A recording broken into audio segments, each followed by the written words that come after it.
सभी मित्रों का स्वागत है। विज्ञान भैरव तंत्र पार्ट 2। और आज हम 57वें दिन में हैं। पेज नंबर 261 मैं पढ़ता हूँ।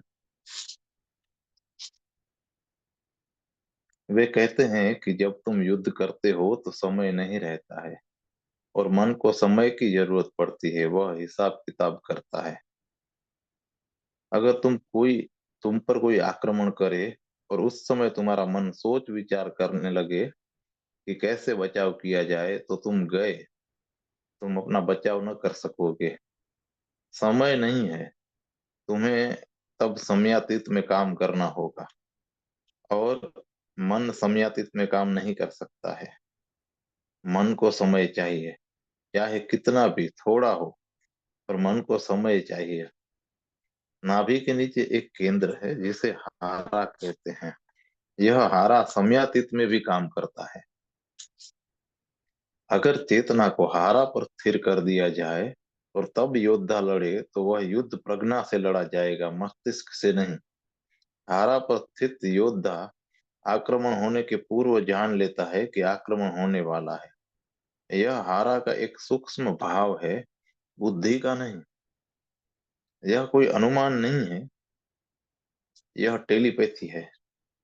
इसके पहले कि तुम उस पर आक्रमण करो, इससे पहले कि तुम उसे आक्रमण करने की सोचो, वह विचार उससे पहुंच जाता है। उसके हारा पर चोट लगती है और वह अपना बचाव करने को तत्पर हो जाता है। वह आक्रमण होने के पहले ही अपने बचाव में लग जाता है। उसे उसने अपना बचाव कर लिया। कभी कभी जब दो समुराई आपस में लड़ते हैं तो हार जीत मुश्किल हो जाती है। समस्या यह होती है कि कोई किसी को नहीं हरा पाता, किसी को विजेता नहीं घोषित किया जा सकता। एक तरह से निर्णय असंभव है, क्योंकि आक्रमण ही नहीं हो सकता। तुम्हारे आक्रमण करने के पहले ही वो जान लेता है। एक भारतीय गणितज्ञ हुआ। अब सारा संसार चकित था, क्योंकि वह कोई हिसाब किताब नहीं करता था। उसका नाम रामानुजम था। तुम उसे कोई भी समस्या दो, वह तुरंत उसका उत्तर बता देता था।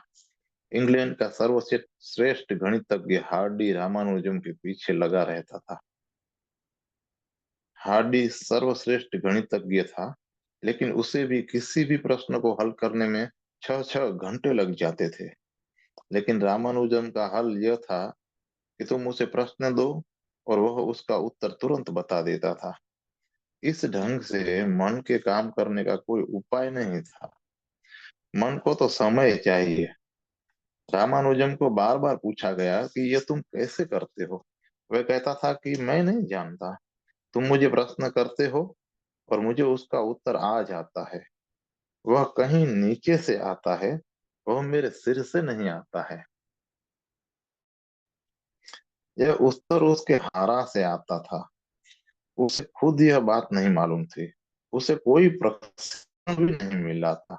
लेकिन मेरे देखे वह अपने पिछले जन्मों में जापानी रहा होगा, क्योंकि भारत में हमने हारा पर काम ही नहीं किया है। तंत्र कहता है कि अपने मन को भिन्न भिन्न केंद्रों पर स्थिर करो और उसके भिन्न भिन्न परिणाम होंगे। यह विधि मन को जीभ के मध्य भाग पर स्थिर करने को कहती है, मुंह को थोड़ा सा खुला रखते हुए। मानो तुम बोलने जा रहे हो। मुंह को बंद नहीं, थोड़ा सा खुला रखना है, मानो तुम बोलने वाले हो। ऐसा नहीं है कि तुम बोल रहे हो, ऐसा नहीं है कि तुम बोलने जा रहे हो। मुंह इतना ही खोलो जितना उस समय खोलते हो जब बोलने को होते हो, और तब मन को जीभ के बीच में स्थिर करो। अब तुम्हें अनूठा अनुभव होगा, क्योंकि जीभ के ठीक बीच में एक केंद्र है जो तुम्हारे विचारों को नियंत्रित करता है। अगर तुम अचानक सजग हो जाओ और उस केंद्र पर मन को स्थिर करो, तो तुम्हारे विचार बंद हो जाएंगे। जीभ के ठीक बीच में मन को स्थिर करो, मानो तुम्हारा समस्त मन जीभ में चला आया है। जीभ जीभ के ठीक बीच में। मुंह को थोड़ा सा खोलो, जैसे कि तुम बोलने जा रहे हो, और तब मन को इस तरह स्थिर करो कि वह सिर में न होकर जीभ में आ जाए, जीभ के ठीक मध्य भाग में। जीभ में वाणी का बोलने का केंद्र है, और विचार वाणी है। जब तुम सोचते हो, विचार करते हो, तो क्या करते हो? तुम अपने भीतर बातचीत करते हो। क्या तुम भीतर बातचीत किए बिना विचार कर सकते हो? तुम अकेले हो, तुम किसी दूसरे व्यक्ति के साथ बातचीत नहीं कर रहे हो, लेकिन तब भी तुम विचार कर रहे हो। जब तुम विचार कर रहे हो, तो क्या कर रहे हो? तुम अपने भीतर बातचीत कर रहे हो, तुम अपने साथ बातचीत कर रहे हो, और उसमें तुम्हारी जीभ संलग्न है। अगली दफा तुम विचार में संलग्न हो, तो सजग होकर अपनी जीभ पर अवधान दो। उस वक्त तुम्हारी जीभ ऐसे कंपित होगी, जैसे वह किसी के साथ भी बातचीत करने पर कंपित होती है। फिर अवधान दो, और तुम्हें पता चलेगा कि तरंगे जीभ के मध्य में केंद्रित हैं। वे मध्य से उठकर पूरी जीभ पर फैल जाती हैं। विचार करना अंतस की बातचीत है। और अगर तुम अपनी पूरी चेतना को, अपने मन को जीभ के मध्य में केंद्रित कर सको, तो विचार ठहर जाते हैं। जो लोग मौन का अभ्यास करते हैं, वे यही तो करते हैं, बातचीत बंद कर देते हैं। जब तुम बाहर की बातचीत बंद कर देते हो, तो तुम अपने भीतर चलने वाली बातचीत के प्रति बहुत बोधपूर्ण हो जाते हो। और अगर तुम महीने, 2 महीने या वर्ष भर बिल्कुल मौन रह सको, बिना बातचीत के रह सको, तो तुम देखोगे कि तुम्हारी जीभ कितनी जोर से कंपित होती है। तुम्हें इसका पता नहीं चलता है, क्योंकि तुम निरंतर बातें करते रहते हो, और उससे तरंगों का निरसन होता जाता है। लेकिन अगर अभी भी तुम रुक कर अपने विचार के प्रति सजग हो जाओ, तो तुम्हें मालूम होगा कि जीभ थोड़ी थोड़ी कंपित हो रही है। अब अपनी जीभ को पूरी तरह ठहरा दो, रोक दो, और तब सोचने की चेष्टा करो। तुम नहीं सोच पाओगे। जीभ को ऐसे स्थिर कर दो जैसे वह जम गई हो, उसमें कोई गति मत होने दो, और तब तुम्हारा सोचना, विचारना असंभव हो जाएगा। केंद्र यहाँ ठीक मध्य में है। मन को वहीं स्थिर करो। मुंह को थोड़ा सा खुला रखते हुए मन को जीभ के बीच में स्थिर करो।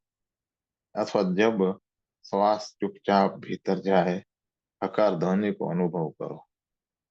यह दूसरी विधि है, और पहली जैसी ही है। अथवा जब श्वास चुपचाप भीतर जाए, हकार ध्वनि को अनुभव करो। पहली विधि से तुम्हारा विचार बंद हो जाएगा। तुम अपने भीतर एक ठोसपन अनुभव करोगे, मानो तुम ठोस हो गए हो। जब विचार नहीं होते हैं, तुम अचल हो जाते हो, स्थिर हो जाते हो। और जब विचार नहीं है, तो तुम अचल हो, तो तुम शाश्वत के अंग हो जाते हो। यह शाश्वत बदलता हुआ लगता है, लेकिन दरअसल वह अचल है, ठहरा हुआ है। निर्विचार में तुम शाश्वत के, अचल के अंग हो जाते हो। विचार के रहते तुम चलायमान के, परिवर्तनशील के अंग हो। क्योंकि प्रकृति चलायमान है, संसार चलायमान है। यही कारण है कि हम इसे संसार कहते हैं।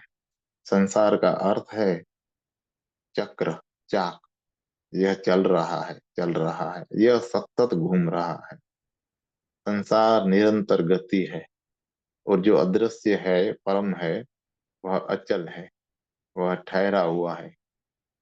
यह ऐसा है कि चाक तो घूमता है, लेकिन जिसके सहारे वह घूमता है, वह धुरी अचल है।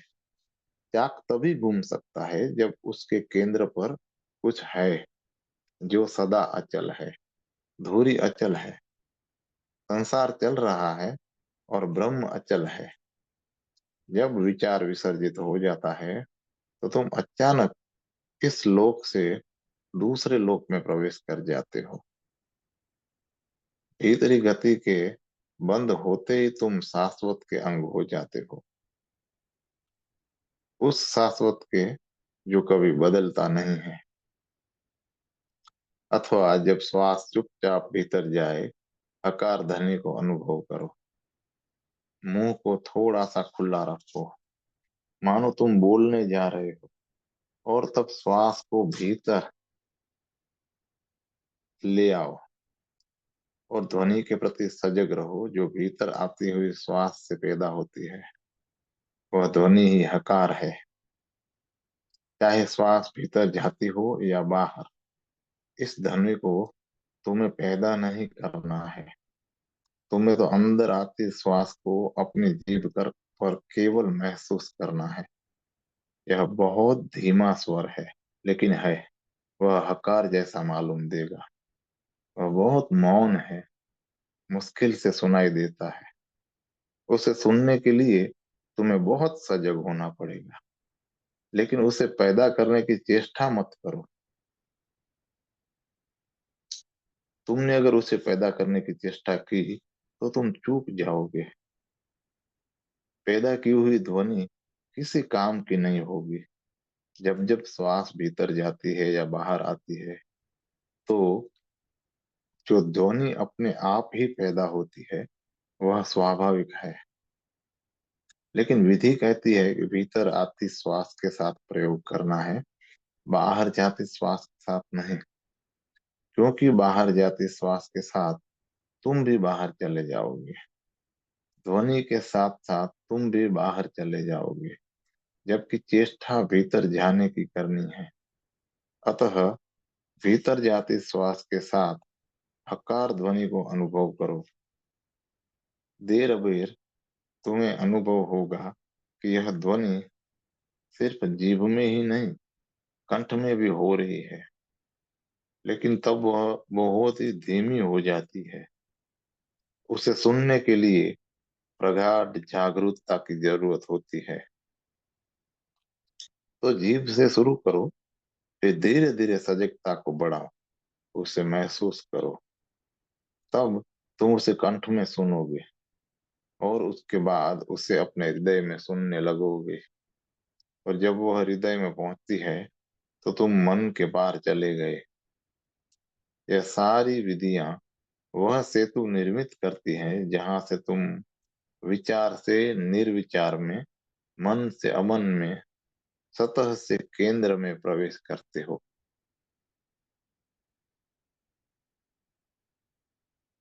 अब ध्वनि संबंधित आठवीं विधि। अ और म के बिना ओम ध्वनि पर मन को एकाग्र करो। ओम ध्वनि पर एकाग्र करो, लेकिन इस ओम में अ और म न रहे। तब सिर्फ उ बचता है, और यह कठिन विधि है।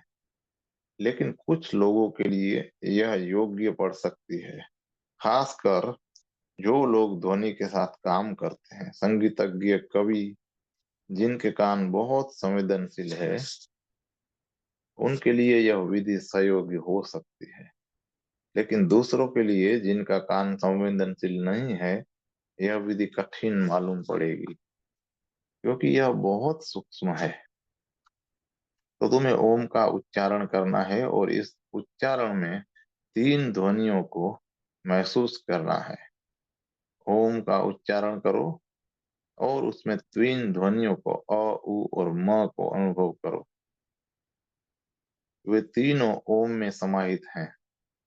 वे बहुत संवेदनशील कान ही इन तीनों ध्वनियों को अलग अलग सुन सकते हैं। वे अलग अलग हैं, यद्यपि बहुत करीब करीब भी हैं। अगर तुम इन्हें अलग अलग नहीं सुन सकते हो, तो यह विधि तुम्हारे लिए नहीं है। तुम्हारे कानों को उनके लिए प्रशिक्षित करना होगा। जापान में, विशेषकर जैन परंपरा में, वे पहले कानों को प्रशिक्षित करते हैं। कानों के प्रशिक्षण के उपाय हैं। बाहर हवा चल रही है, उसकी एक ध्वनि है। गुरु शिष्य से कहेगा कि इस ध्वनि पर अपने कान को एकाग्र करो। उसके सूक्ष्म भेदों को, उसकी बदलाहटों को समझो। देखो कि कब ध्वनि कुपित है और कब उन्मत्त, कब ध्वनि करुणावान है और कब प्रेम पूर्ण है, कब वह शक्तिशाली है और कब नाजुक है। ध्वनि की बारीकियों को अनुभव करो। वृक्षों से होकर हवा गुजरती है, उसे महसूस करो।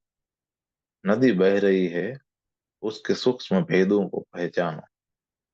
और महीनों साधक नदी के किनारे बैठकर उसके कलकल स्वर को सुनता रहता है। नदी का स्वर भी भिन्न भिन्न होता है, वह सतत बदलता रहता है। बरसात में नदी पूर पर होती है, बहुत जीवंत होती है, उमड़ती होती है, और उस समय उसके स्वर भिन्न होते हैं। और गर्मी में नदी ना कुछ हो जाती है, उसका कलकल भी समाप्त हो जाता है। लेकिन अगर तुम सुनना चाहो तो वह सूक्ष्म स्वर भी सुना जा सकता है।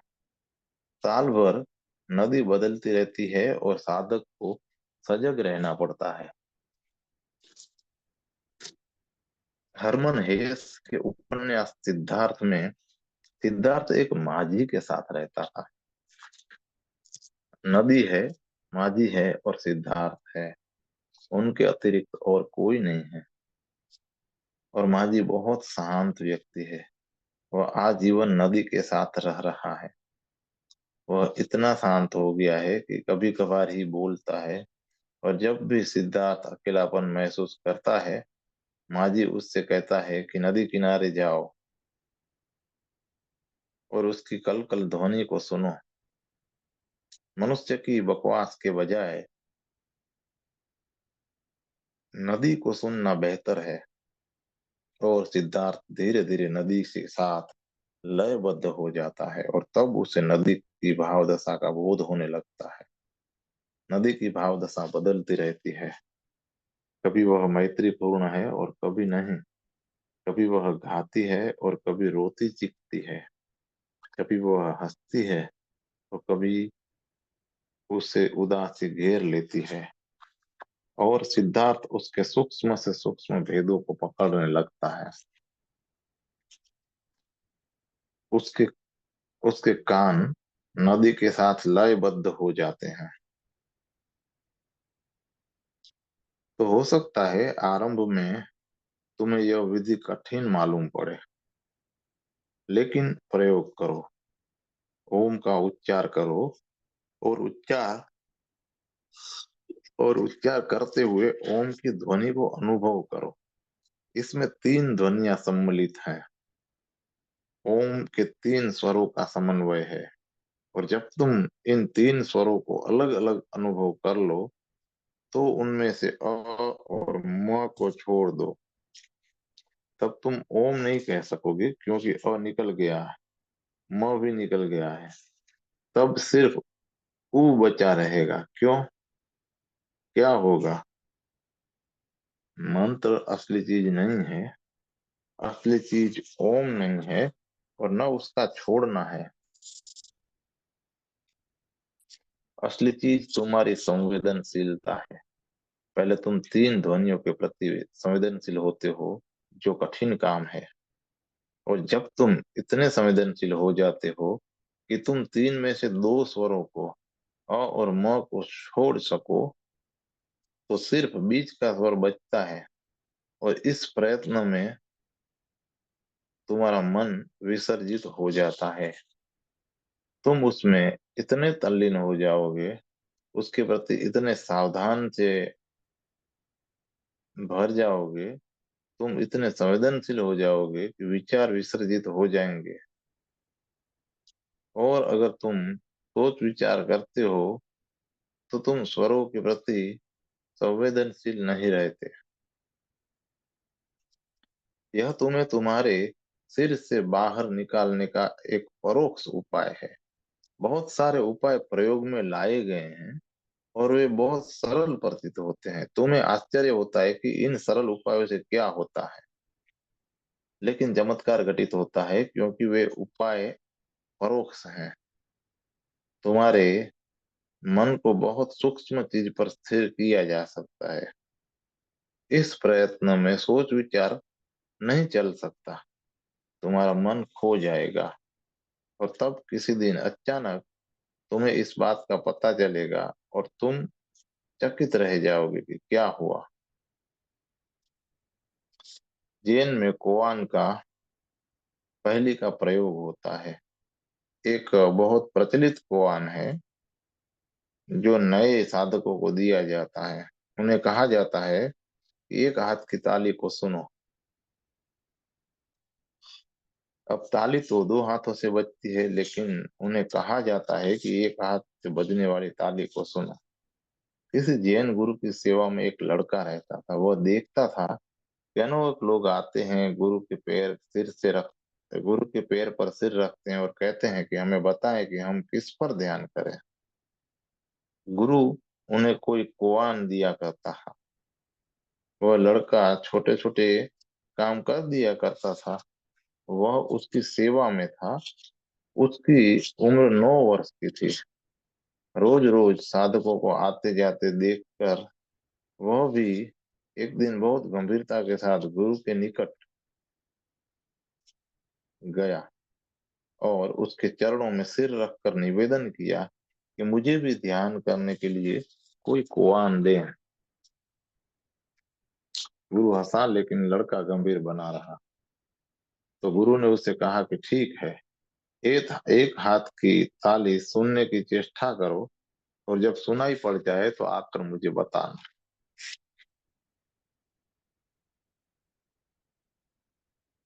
लड़के ने बहुत प्रयत्न किए।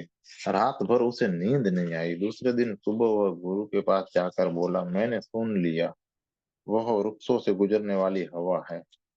लेकिन गुरु ने कहा, इसमें हाथ कहाँ है, जाओ और फिर प्रयत्न करो। ऐसे लड़का रोज ही आता था, और वह कोई ध्वनि खोज लेता और गुरु बताता। लेकिन हर बार गुरु कहता है कि यह भी नहीं, और भी प्रयत्न करो। फिर एक दिन लड़का गुरु के पास नहीं आया। गुरु ने उसकी बहुत प्रतीक्षा की, लेकिन वह नहीं आया। तब उसने अपने शिष्यों के कहा कि जाकर पता करो। गुरु ने कहा कि मालूम होता है कि उसने एक हाथ की ताली सुन ली। शिष्य गए। लड़का एक वृक्ष के नीचे समाधिस्थ बैठा था, मानो एक नवजात बुद्ध हो। उन्होंने लौट कर गुरु को खबर दी। उन्होंने कहा कि हमें उसे हिलाने में डर लगा। वह तो नवजात बुद्ध मालूम पड़ता है कि उसने ताली सुन ली। तब गुरु स्वयं आया। उसने लड़के के चरणों में अपना सिर रखा और पूछा, क्या तुमने सुना? मालूम होता है कि तुमने सुन लिया। लड़के ने स्वीकृति में सिर हिलाते हुए कहा, हाँ, लेकिन वह तो मौन है।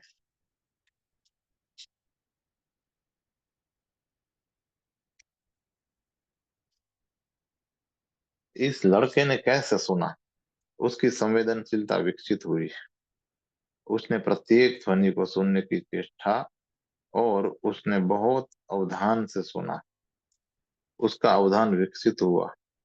उसकी नींद जाती रही। वह रात रात भर जाग कर सुनता कि एक हाथ की ताली क्या है। वह तुम्हारे जैसा बुद्धिवादी नहीं था। उसने यह सोचा ही नहीं कि एक हाथ की ताली नहीं हो सकती है। वही वही पहली तुम्हें दी जाए तो तुम प्रयोग करने वाले नहीं हो। तुम कहोगी कि यह मूढ़ता है। एक हाथ की थाली नहीं हो सकती, लेकिन उस लड़के ने प्रयोग किया। उसने कहा कि जब गुरु ने कहा है तो उसमें जरूर कुछ होगा। उसने श्रम किया।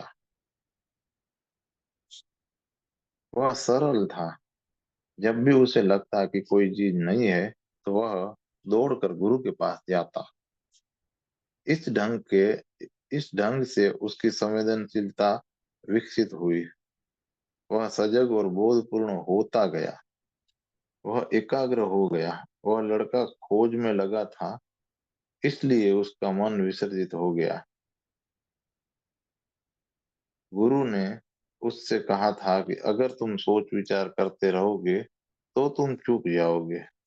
कभी कभी ऐसी ध्वनि होती है जो एक हाथ की होती है, इसलिए सजग रहना कि ताली चूक न जाओ, और उसकी प्रार्थना के लिए एक हाथ की ताली नहीं होती है। यह तो जीवन यह तो संवेदनशीलता को, बोध को पैदा करने का एक परोक्ष उपाय भर था। और एक दिन अचानक सब कुछ विलीन हो गया। वह चेतना अवधान पूर्ण हो गया कि अवधान ही रह गया।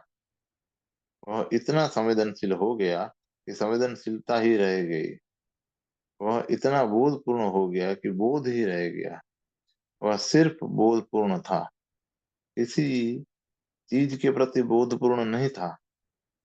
और तब उसने कहा कि मैंने सुन लिया, लेकिन यह तो मौन है, यह तो शून्य है। लेकिन इसके लिए तुम्हें सतत और होशपूर्ण होने का अभ्यास करना होगा।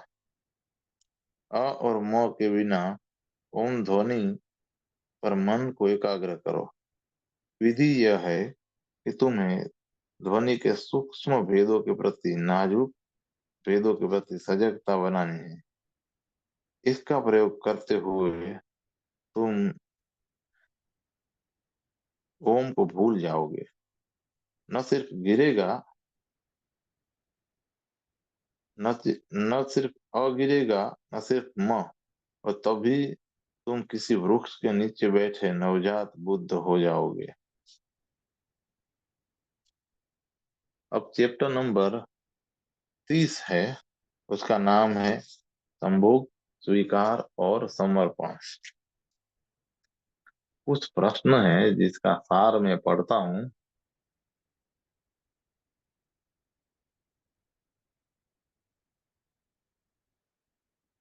अगर तंत्र मध्य में रहने को कहता है तो भोग और दमन के फर्क को कैसे समझा जाए?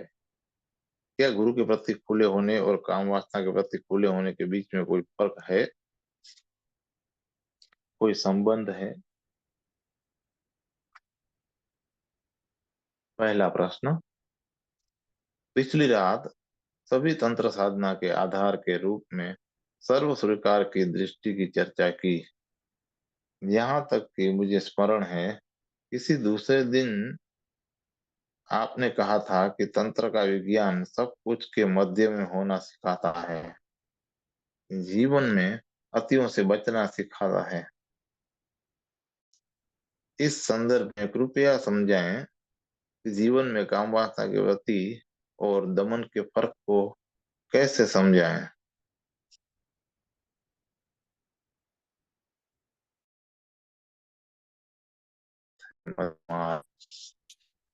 अगर तुम स्वीकार कर सकते हो तो तुम दूसरी अति पर चले गए। अस्वीकार अति है। अगर तुम किसी चीज को अस्वीकार करते हो तो उसे उसके विपरीत के लिए अस्वीकार करते हो। वह दूसरी अति पर जाना हुआ। अगर कोई काम वासना को इनकार करता है तो वह ब्रह्मचर्य के दूसरी अति के ब्रह्मचर्य को या दूसरी अति को पकड़ेगा। और अगर ब्रह्मचर्य को इनकार कहा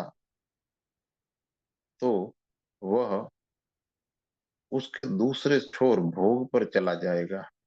इनकार करते ही तुम अति मार्ग पर चले जाते हो। समग्र का स्वीकार महज ही मध्य में होना है। तुम न किसी के पक्ष में होते हो और ना ही विपक्ष में। तुम चुनाव ही नहीं करते। जो होता है तुम उससे बस होने देते हो। तंत्र पूरी तरह धारा के साथ बहने में भरोसा करना है। तब तुम चुनाव करते हो तो उससे उसके साथ ही तुम्हारा अहंकार प्रविष्ट हो जाता है। जब तुम चुनाव करते हो तो तुम्हें तुम्हारा संकल्प समाविष्ट हो जाता है। जब तुम चुनाव करते हो तो तुम सारे जगत के विरोध में खड़े हो जाते हो। तुम्हारा चुनाव तुम्हारा होता है। जब तुम एक द्वीप बनाते हो तब तुम जीवन के समस्त प्रवाह के विरोध हो स्वयं होने की चेष्टा करते हो।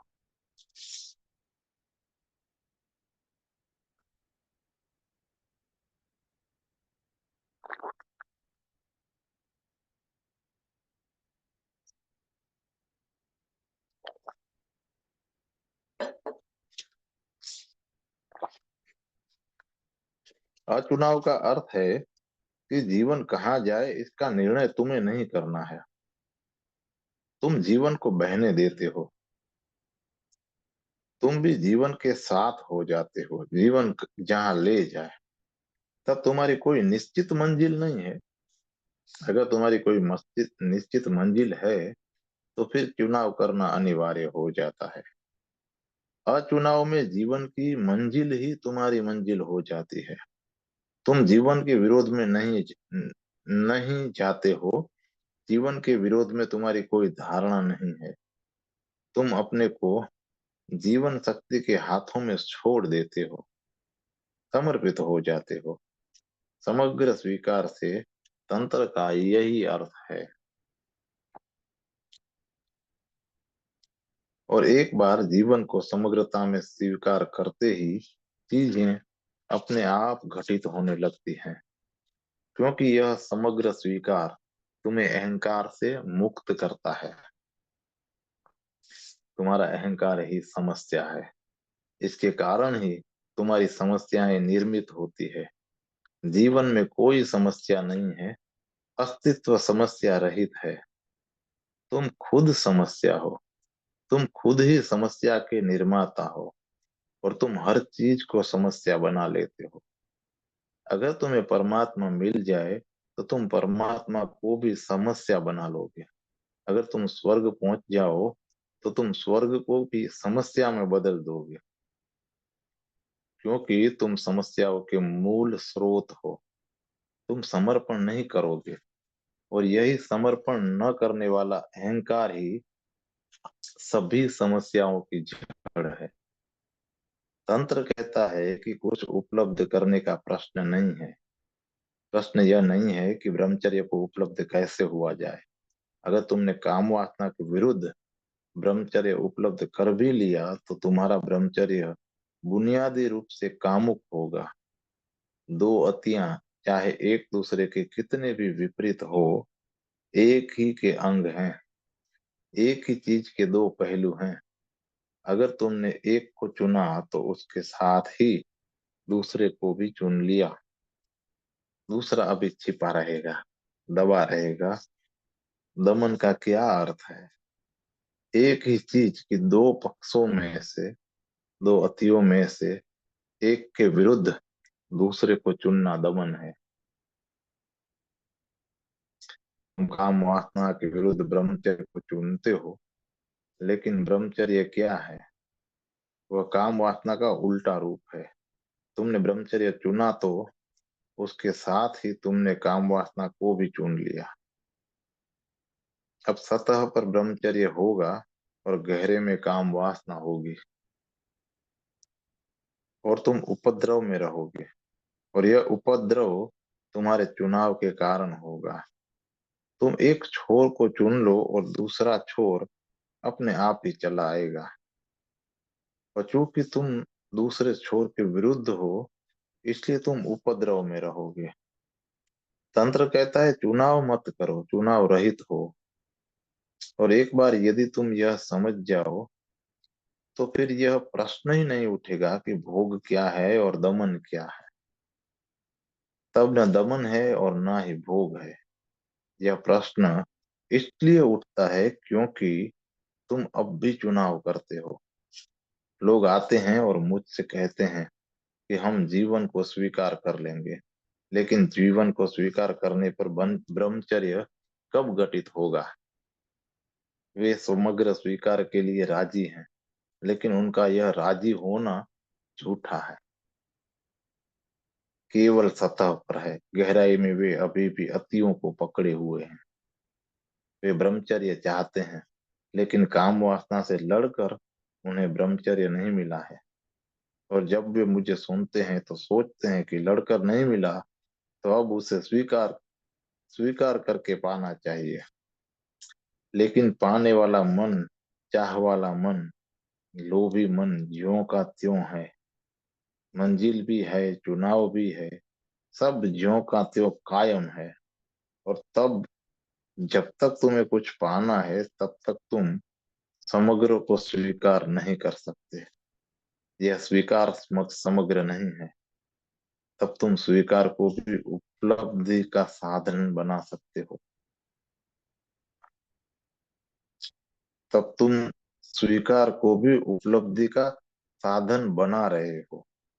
स्वीकार का अर्थ है कि अब तुम कामना वाले मन को, चाह भरे मन को, किसी के पीछे भागने वाले मन को तिलांजलि देते हो। अब तुम जीवन को खुलकर बहने देते हो।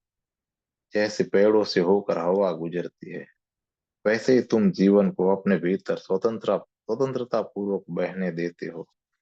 तुम कोई प्रतिरोध खड़ा नहीं करते। जीवन जहां ले जाए, तुम वहीं जाने को राजी हो।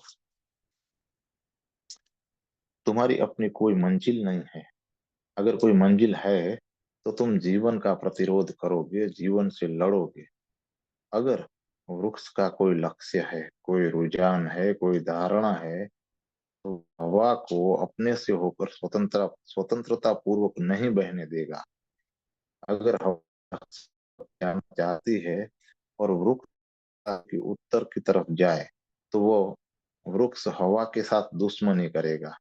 और अगर तुम्हारा कोई लक्ष्य है, तो तुम जीवन को मित्र की तरह कभी स्वीकार नहीं कर सकते। तुम्हारा लक्ष्य शत्रुता निर्मित करता है। और अगर तुम जीवन से कुछ अपेक्षा रखते हो, तो तुम जीवन पर अपने को आरोपित करते हो। तुम जीवन को घटित होने से रोकते हो। तंत्र कहता है कि चीजें अपने आप घटित होती हैं। जब तुम उनकी चाह नहीं करते, चीजें घटित होती हैं। जब तुम उनके साथ जबरदस्ती नहीं करते, चीजें घटित होती है।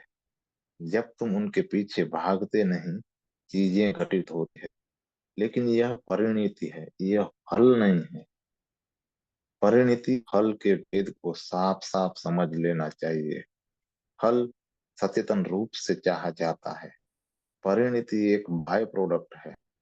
यह एक उप उत्पत्ति है। उदाहरण के लिए, अगर मैं तुमसे कहूं खेलो, क्योंकि अगर खेलोगे में सुख मिलेगा, तो तुम फल के उद्देश्य से खेलोगे। तब खेलते भी और सुख के फल की प्रतीक्षा भी करते रहते हो। लेकिन मैंने तुमसे कहा था कि सुख परिणति होगा, फल नहीं। परिणति का अर्थ है कि अगर तुम सच में खेलते हो तो सुख घटित होगा। और अगर तुम सतत सुख की सोच रहे हो, तो वह सुख फल होगा, और वह कभी हाथ नहीं आएगा। फल सचेतन प्रयत्न है। परिणति एक उप उत्पत्ति है। अगर तुम खेल में डूब जाओ, तो तुम्हें सुख मिलेगा ही। लेकिन अगर तुम करोगे, तो प्रतीक्षा ही, सुख की सचेतन चाह ही तुम्हें खेल में गहरे नहीं डूबने देगी। वह फल की आकांक्षा ही बाधा बन जाएगी, और तुम सुखी न हो सकोगे। सुख फल नहीं है, वह परिणति है। अगर मैं तुमसे कहूं कि तुम प्रेम करोगे तो सुखी होोगे, तो यह समझना चाहिए कि सुख फल नहीं है, वह परिणित होगा। अगर तुम सोचते हो क्योंकि मैं सुख पाना चाहता हूँ इसलिए मुझे प्रेम करना चाहिए, तो उस प्रेम से कुछ भी हाथ आने वाला नहीं है। तो पूरी बात झूठी हो जाएगी, बनावटी हो जाएगी। क्योंकि कोई व्यक्ति फल के लिए प्रेम नहीं कर सकता है। प्रेम तो बस होता है, उसके पीछे कोई फल आकांक्षा नहीं होती है। और अगर उसमें कोई फलाकांक्षा है, तो फिर वह प्रेम नहीं है, वह कुछ और चीज होगी। अगर मेरे भीतर फलाकांक्षा है और मैं सोचता हूँ क्योंकि मैं सुख चाहता हूँ इसलिए मैं प्रेम करूंगा, तो वह प्रेम झूठा होगा। और क्योंकि प्रेम झूठा होगा, इसलिए उससे सुख का फल कभी नहीं निकलेगा, उससे सुख नहीं मिलेगा, वह असंभव है। लेकिन अगर मैं किसी फलाकांक्षा के बिना प्रेम करता हूँ, तो सुख उसके पीछे छाया की तरह आता है। तंत्र का मानना है कि रूपांतरण स्वीकार के पीछे पीछे आता है, लेकिन स्वीकार को रूपांतरण की विधि मत बनाओ। स्वीकार विधि नहीं है, रूपांतरण की आकांक्षा मत करो। और मजे की बात यह है कि तभी रूपांतरण घटित होता है। अगर तुम उसकी आकांक्षा करते हो, तो वह आकांक्षा ही बाधा बन जाती है।